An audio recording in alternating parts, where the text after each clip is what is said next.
I'm Professor Melko, Chemistry PhD, and today we're going to talk about calculations with molar mass, percent composition, and empirical formula. After today's lecture, you should be able to answer questions like, if I need 3 moles of helium, to make my voice sound like this, how many grams of helium is that? Well, let's jump into the lecture so we can find out. So, we're going to start here with calculations of molar mass. We can use the molar mass to convert between grams and moles. So if you're unfamiliar with the concept of molar mass, go back and watch my previous video where we covered this. Okay, but assuming we understand molar mass, we can convert things like grams of a substance to moles of a substance. And the conversion factor that gets us there is this molar mass because it relates grams per mole. Now, we need to separate this from calculating between moles and atoms, or moles and molecules, or moles and particles, or moles and computers. You can have moles of anything. The point is, if you're going from grams all the way to atoms, you have to go through the mole. You have to first use the molar mass, and then you use Avogadro's number. So again, if you're not familiar with Avogadro's number, go back and watch my previous video. For the purposes of today, we're going to talk about Avogadro's number being 6.02 times 10 to the 23rd. And that relates moles to any substance, atoms, molecules, computers, whatever it is. So you need 2 unit factors if you want to go from grams to atoms. You only need 1 if you need to go from grams to mole. Okay, so here's an example problem at the bottom. What is the mass? Right, that's our keyword here that we're finding grams. What is the mass of 2.55 times 10 to the 23 lead atoms? Here's sort of a conceptual check. It does take a lot of atoms to give us some amount in grams. Remember, an amount in grams is like a human quantity that, we can see and measure. And so if it's something we can see, right, it's probably an awful lot of atoms since atoms are so tiny, right? So there should be a lot of atoms to give us some reasonable number of grams.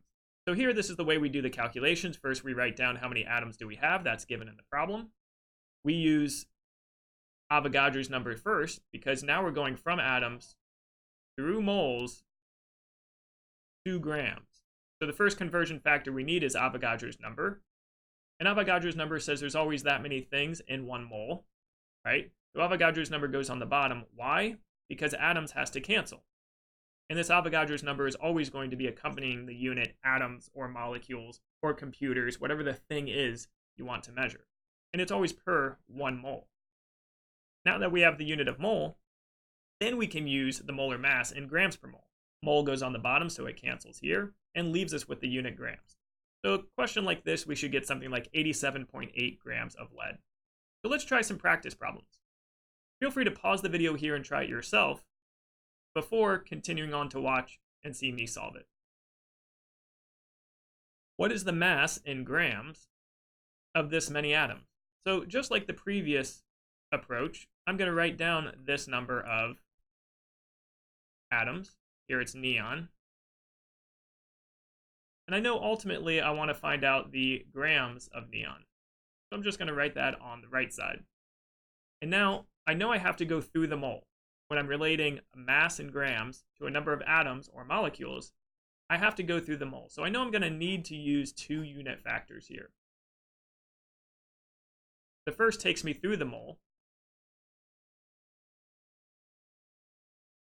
And so must be a relationship between atoms and moles. Because I'm given atoms, atoms must go on the bottom. My second unit factor is going to be this grams per mole to get rid of mole and leave me with grams.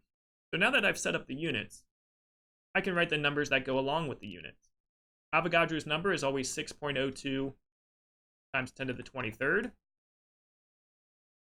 in 1 mole, right? So notice in these types of problems, 1 always goes with mole, whether it's Avogadro's number we're using here or the molar mass. Remember the molar mass we're getting from the periodic table, so if it's just neon, I look at the molar mass of neon, and that says 20.18. The units in molar masses are always grams per, again, 1 mole. The 1 is always going with mole in these types of problems. Okay, so now I can multiply across the top divide by the number on the bottom, and I should get a number like 40.2, rounded to 3 sig figs since I was given 3 sig figs in the problem. 40.2 grams of neon. Let's try another one. How many molecules are in this many grams of fluorine gas? Grams to molecules, again, I need 2 unit factors. Go ahead and give this one a try first before you watch me solve it. Starting with the given information, 2.25 grams of fluorine, I need to go 2 molecules of fluorine.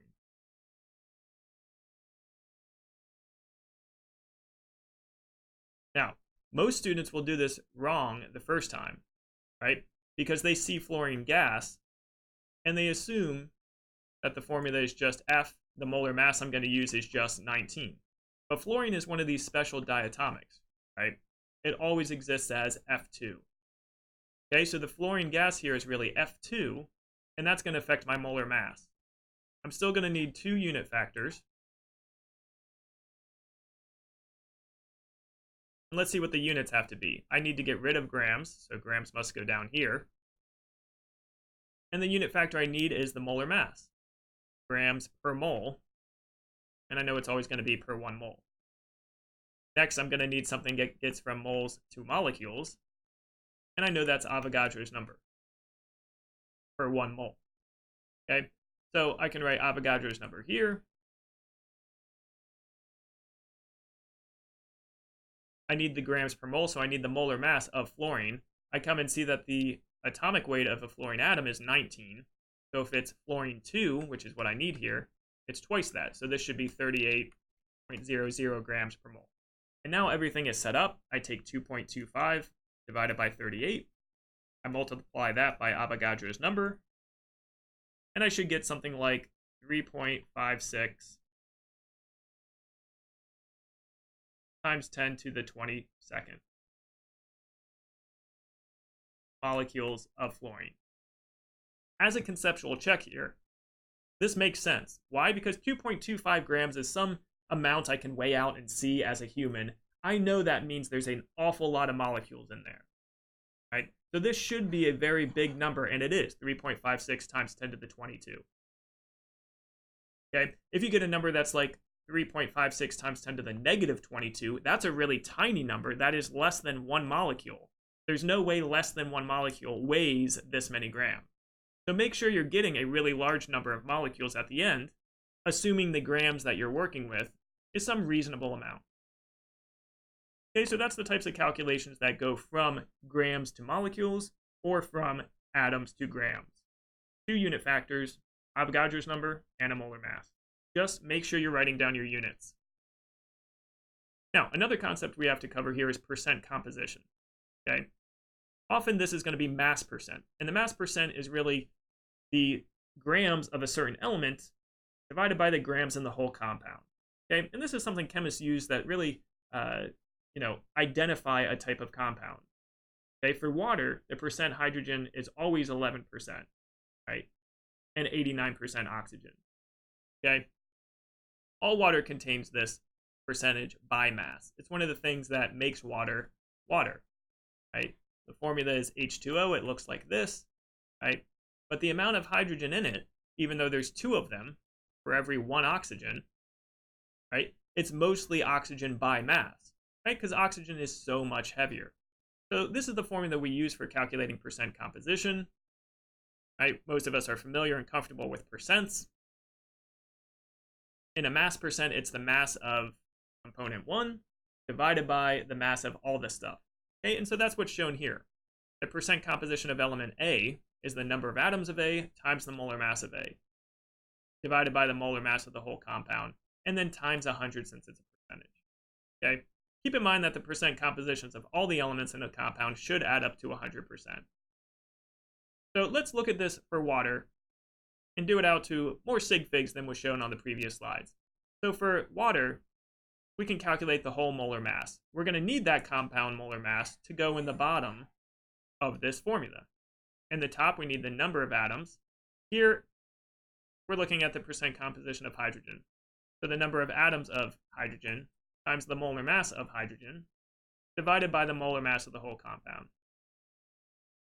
The molar mass of the whole compound here is 18.02 grams per mole, so that goes in the denominator. The numerator is the number of atoms of hydrogen times the molar mass of hydrogen. That comes out to be 2.02 grams per mole, and so that goes in the numerator. I divide these two things out and multiply by 100, and I get 11.2% hydrogen.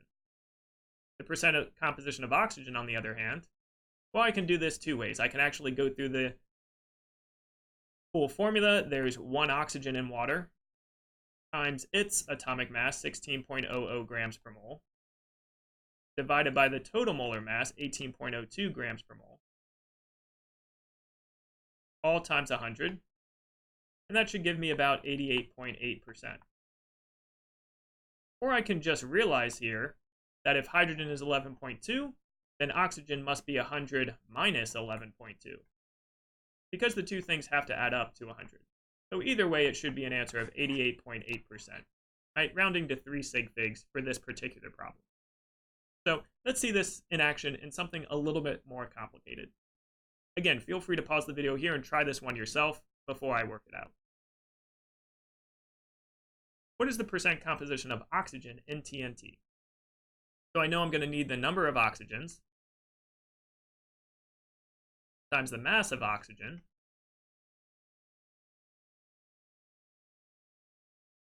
divided by the compound's molar mass times 100. The number of oxygens in this compound, C7H5NO2, but there's 3 NO2 units. So again, when the subscript is outside this parentheses, it gets distributed.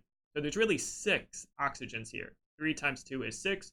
So there's 6 oxygens times the mass of that oxygen atom, 16.00 grams per mole, divided by the compound's molar mass. And so for the compound's molar mass, I have to add up all these things. I have to add up 7 carbons, 7 times 12.01 grams per mole, plus 5 hydrogens, 5 times 1.01 grams per mole. I'm going to round this 1.008 to 1.01, plus, right, this is the way we calculate molar masses. Go back and watch my video in the previous lecture if you're confused about how to get these numbers. Plus 3 nitrogens, right? This 3 outside gets distributed, times 14.01 grams per mole, plus 6 oxygens.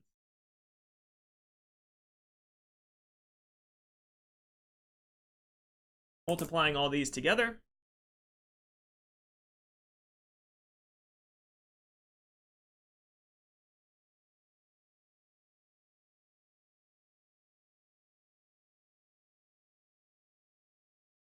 I get 227.15 grams per mole. That's the molar mass. This is the compound's molar mass, so it goes down here. And now I do the math in this numerator, 6 times 16, divided by this 227.15 times 100, and I get 42.3% oxygen. So in TNT, dynamite, with this molecular formula, the percent oxygen is 42.3%. The last concept I want to discuss in this lecture is the empirical formula. And this is really useful because oftentimes in experiments, we can only figure out this ratio, okay? This ratio of the elements. We might not be able to come up with the whole molecular formula exactly unless we use more complicated approaches in analytical chemistry. Okay? But from a simpler perspective, we can usually figure out the ratio of the elements in a compound. That's the empirical formula, the simplest ratio. So for something like benzene, where the formula is C6H6, we might be able to do an experiment where we figure out there's equal numbers of carbon and hydrogen, right? The recipe of 1-to-1 carbon to hydrogen. That would be the empirical formula here. For octane, C8H18, well, we can divide both of those numbers by 2, The empirical formula is C4H9. That's not the correct molecular formula. That is just the simplest ratio of those elements for that molecule. Why you would want to, find this out is maybe that's the best you can do. Maybe you can do an experiment, right, to figure out this ratio of elements, and maybe that's all you need to know. Okay, that's the empirical formula. Again, the molecular formula is more accurate for what the compound actually is made of, the total number of each element, right? But that's a lot harder to figure out. So we do have these empirical formulas that are useful because they're calculated from pretty straightforward experimental techniques. So let's look at an example of how this might be done. If you heat 1.64 grams of radium with 0.23 grams of oxygen, you convert both to moles. So what we're trying to figure out here is the simplest ratio, right? 1 to 1. Okay? It turns out that these subscripts here, right, this ratio of each element number will also be reflected in the ratio of moles of those elements, right? Remember, the mole is sort of this chemist's unit that we like to work in, okay? You can't just take a gram to gram ratio. That will never work. But a mole to mole ratio gives us this empirical formula. So the approach here is to convert both of your masses here to the appropriate number of moles and take the ratio of those moles. So that's what we show here. If we have 1.64 grams of radium, we turn that into moles of radium.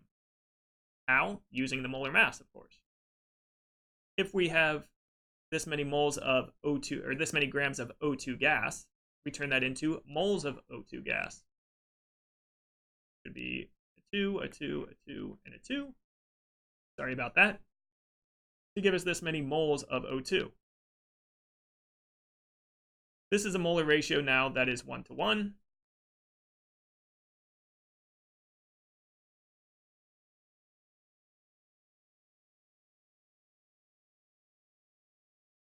And now, since these two numbers are about equal, you can divide both of these numbers by the smaller one. And this gives us 1.01 for radium and 1 for O2. All right, so there's some typos here in each of these. But converting these things to moles, we see the number of moles is about equal. So there's an equal number of moles of radium and an equal number of moles of O2.